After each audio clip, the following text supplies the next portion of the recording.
Okay, we are going to read The Physics of Consciousness by Evan Harris Walker. I'm not going to be editing these videos much, so it's going to be quite raw. Hope you enjoy. We'll start with the introduction, and then we'll probably do chapter by chapter. As I walked down the steps from her apartment, my mind went back over the years. My mind went back to things that have been and that I have done, the things of my life and the things of this day. I will write of this someday. I will tell what happened here. But time is needed for its meaning to grow clear, to become part of the perspective that gives life meaning. Time is needed for these images to be reflected in the history of my life. My mind went back to the things I must say here, back to an image, to a terrible image, to a vision of my future and of my purpose. My mind went back there. She lay there dead. I have spent half a century trying to understand that moment. There had been such wonderful moments. There had been then the times of walks to the park, luscious southern summer days, forever summer in my mind, captured forever in the memories of our play, of games of tennis and walks to town, of my own jaunts to visit, climbing the long hill to Claremont Drive, then up the nearly vertical 2 flights of stone steps that mounted the steep front lawn to her house. My mind goes back to those times, to the time before she lay there dead. I had seen and shared with her the full youthful joy of love. She had written for me her simple, directed poems about her love for me, and I had written my poems, awkward, stilted efforts to speak beyond my years or my knowledge, but still speaking of this new emotion. And then this ended. Leukemia came to claim her.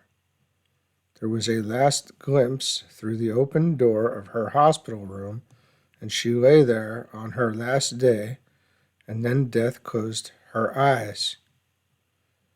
My last sight of her was at Rideout's funeral home in Homewood. A day later, she lay next to her father beneath the soil of Jackson, Mississippi. She had gone home.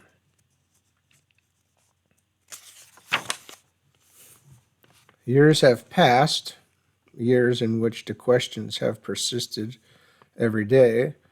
The pain has given way to the searching, to the quest to find out what we really are, and what, if anything, remains when the tissues of the brain and body have ceased their functions.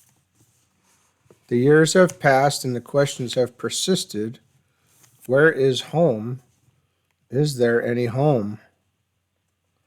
I remember one particular day at Auburn. I sat on an open grassy ridge near the college. Above me spread a blue sky filled with those puffy white clouds that seemed never to come any more. I sat there till the sun set, and then till dusk quieted the land to the distant hills. I sat there asking, praying for some sign that she existed. There was absolutely nothing but the sky, the white puffy clouds, the grassy ridge, the distant hills, and the sun that set and ended the day. My pain faded many years ago, to be replaced by others' pains in other days. But the questions have remained. The questions have been there to prod me on in my search for answers, answers that are more than just promises and assurances designed to comfort. I have found some of the answers. There are answers to the questions like, what are we really? There are answers to our search for the meaning of our lives and the nature of our universe. There are answers to my quest, to your quest, to know the fabric of reality, to know our meaning, our destiny, and to find home, that corner of the world that smiles for us. We live in a whirlpool of reality dreams, quote unquote, reality dreams. All the illusions of reality that we face every day swirl around us, and so we search for a stable resting place somewhere. So many levels of illusion, so many false realities that we play for real, so many dreams we take to be our lives, till one morning we discover that our life is all over. The illusions fall away in silent screams. A silver screen, Freddy Krueger, spooks us. We laugh, and there is silence. Think of all the levels. Think of the plans we make for our lives, and then we talk to ourselves within our minds about these plans. Our plans feed our daydreams. We stare out windows, imagining loves fulfilled, futures blessed with success, riches, fame, recognition, and respect.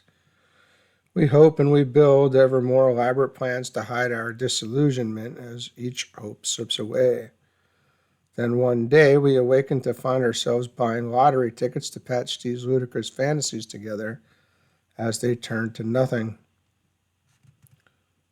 Some, failing to find the reality they wished for, plunge further into the web of illusion, spinning drug dreams with high and then lows, both empty in the end. Some dreams leave us changed, knowing, we think, that there is something true out there. There may be some moment when our vision clears, or some moment when our mind's eye sees more than ever before. In some fever-induced delirium, we may see things that change everything we had believed. We glimpse a moment in a past life we once lived, some moment centuries ago. A TV screen looked in on the past flickering in the mind, a vision of a moment when our own eternal life touched another soul. It feels so true. Is it real? It is. Is it, was it a part of objective reality, or is it only a feeling, some joke of the mind or flaw of the brain that fools us into believing what otherwise would be obvious foolishness? Is it a vision of ultimate truth, a piece of the pattern that makes up reality, or is it a delusion? Some lose themselves in doing their jobs at work and cutting the grass at home. They close their eyes to a billion years that have passed and a billion parsecs to the edge of the universe. Reality for them is the fantasy of here and the illusion of now. Others lose themselves in illusions and diversions that are just as far from reality, myths of ages past, games of the moment, things that let us live lives that do not ask too many questions, things in our heads that let us live in lands on planets roaming among the midnight suns, far away from the realities that control what and who. But as there are dreams, there are nightmares, nightmare realities that are real. There are psychotic horrors that live in the most ordinary thing. One moment you may look up to see a dull red sun glowing behind overcast skies, nothing more, then suddenly be filled with a terror that tears out your sanity in one brief moment. It reaches into your being, rolls up everything that holds sanity to flesh, strips you of any place to hold on to, and makes you fear the worst fear of all, that fear will come back. We live in a whirlpool of reality dreams, asking all the while, what is reality? While all the while it goes unseen before us in the present moment. It is there before you. It is some color you see now, some thought you hold for an instant. Reality is some memory summoned to mind and savored of being happy for a moment with someone you once loved. It is a wish you dreamed would come, and the coming true of the wish, your daydream, some future you plan now and look on as if here already. But reality is also a piece of steel with a sharp edge that cuts. Or reality is loneliness. Reality serves up to us all our meanings, and yet who knows which myth to believe? Who knows the facts or where they will lead us? We cut our piece of reality into boxes, into rooms, into spaces carved by our designs, set by our own selections, and imagine to be whole worlds, entire universes. We put up walls, and because we no longer see the world, we pretend that it is the outside world that is the illusion. The things we create and build are models of illusions about reality. They wall off pieces of the world that we want the world to be. We fence land into plots, into pieces that they are not, trying to make little worlds that we can hold because we are too small to hold the sky and too limited to understand even one small cluster of stars. We fashion out illusions in many ways. We dress up in a car as if putting on a nice hat. We sit in boxes all day pretending the walls talk. We weave daydreams, play lotteries, and plunge each evening into the TV screen. It takes us floating into a world of illusion. It takes us floating into a world of illusory concerns and escapist fantasy. We know it is illusion, but so is the rest. All the things that control the mind, books, magazines, letters, placards, posters, email, faxes, data, all the things that tell us what to think are all part of our world of fantasy. They are today's religion. Where do we go for salvation? It was many years ago. The loss that had launched this quest was by then something that defined the background of my life, but was no longer felt so immediately. I still wondered every day, where is that lost life? But I had by then taken the first steps toward answers without quite realizing that this road would get me where I wanted to go. I remember as a graduate student arguing with my friend George Hines about the significance of our chosen field. We were working toward our PhDs, both physicists, in the raw. We shared the same convictions and prejudices that physics would enable us to discover the truth about our universe and about the nature of the physical world. Much that we discussed involved philosophical questions, asking ourselves if physics could provide the answers to questions that had long been fruitlessly argued by the sages of philosophy. What is the ultimate nature of reality? Who are we? What is consciousness? Is there a purpose? I don't remember our arguments from those days, but I do remember the point. Physics is the cornerstone of our scientific knowledge. In the realm of factual knowledge, it provides us with the foundation, with the procedures, with the means for confirmation, that we need if we are to search out and find the answers to those age-old questions. Physics was our world then, and now it provides us the means to find the answers to those philosophical questions.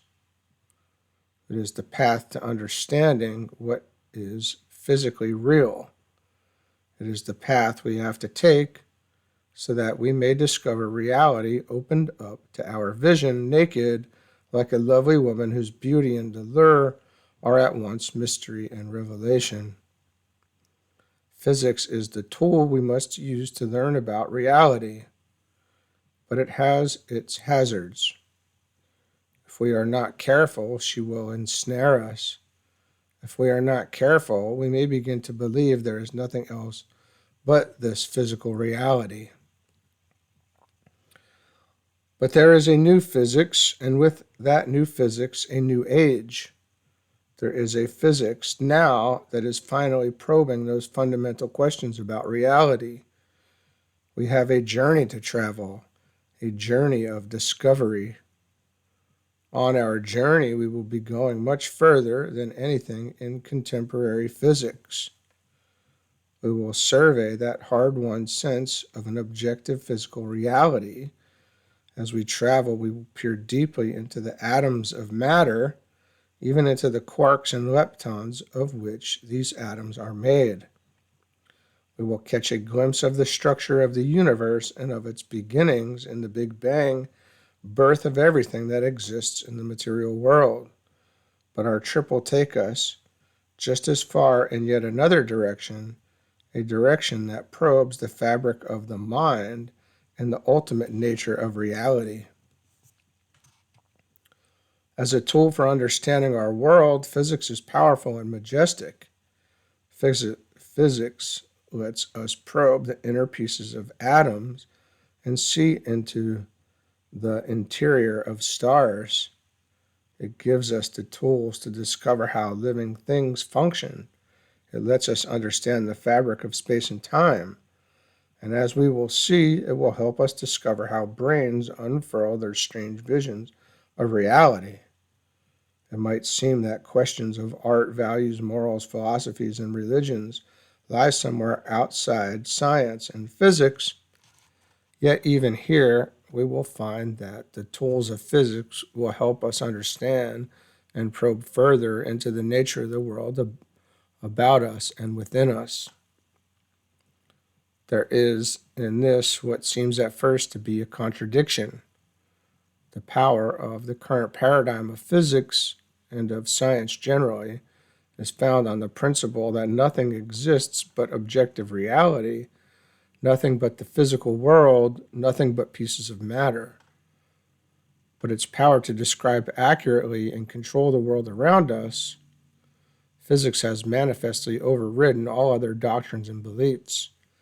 It would seem ultimately to explain everything in terms of a materialistic philosophy, in terms of material objects in a physical space like so many pebbles in a box, and to sweep away religion, vanquish all spirits, and leave her there, no home for the soul, to lie there dead. But flaws in the materialistic paradigm of science have appeared in recent years. These flaws have grown to a gaping rent, torn across the whole fabric of the materialistic conception of reality. Stained by the conflicts between Einstein and Bohr over the ultimate meaning of quantum mechanics,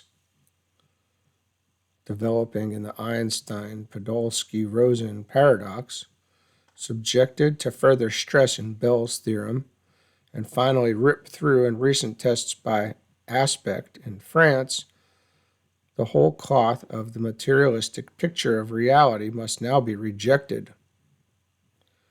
We will come back to all this later to see how each of these battles altered, little by little, the picture of reality until it became clear that everything must be revamped.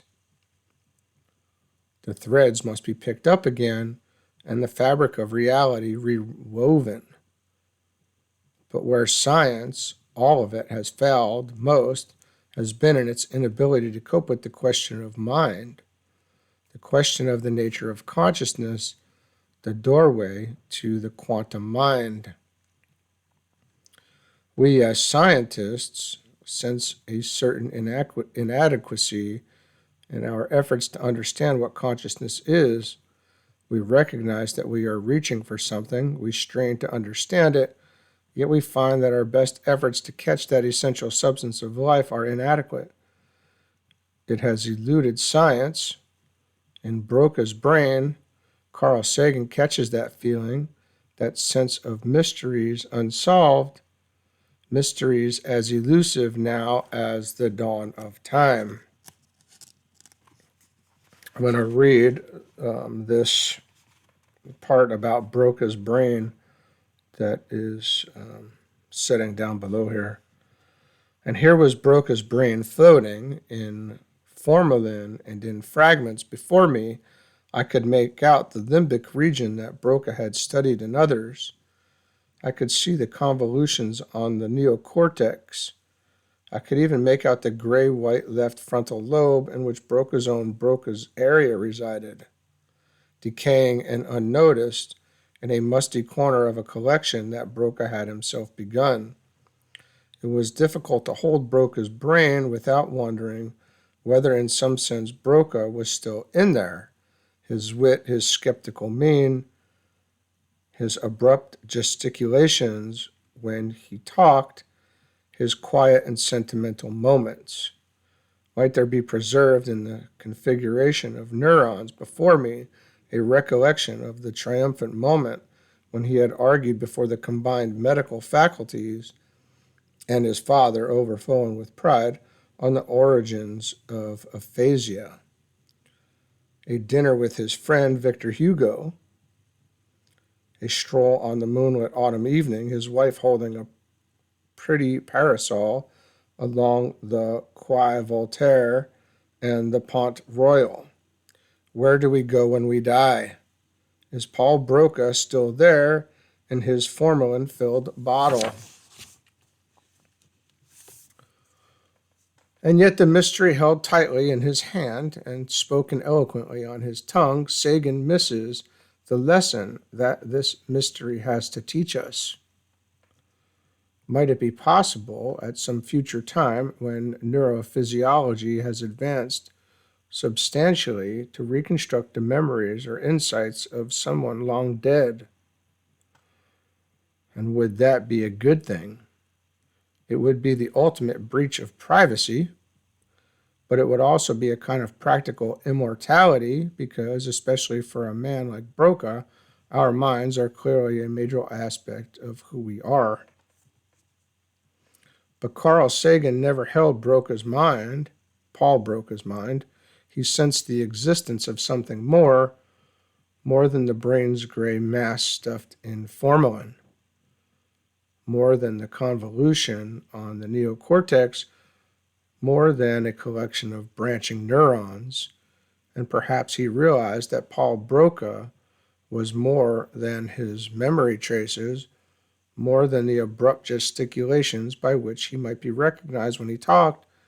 Behind his wit, behind his guise of skepticism, there was something that felt those quiet, sentimental moments, something that smiled and was the wit he created somewhere within that gray mass. That had been Paul Broca's mind, and no one knows where that Paul has gone. And yet, this is the question we must search out. This is the question we will answer.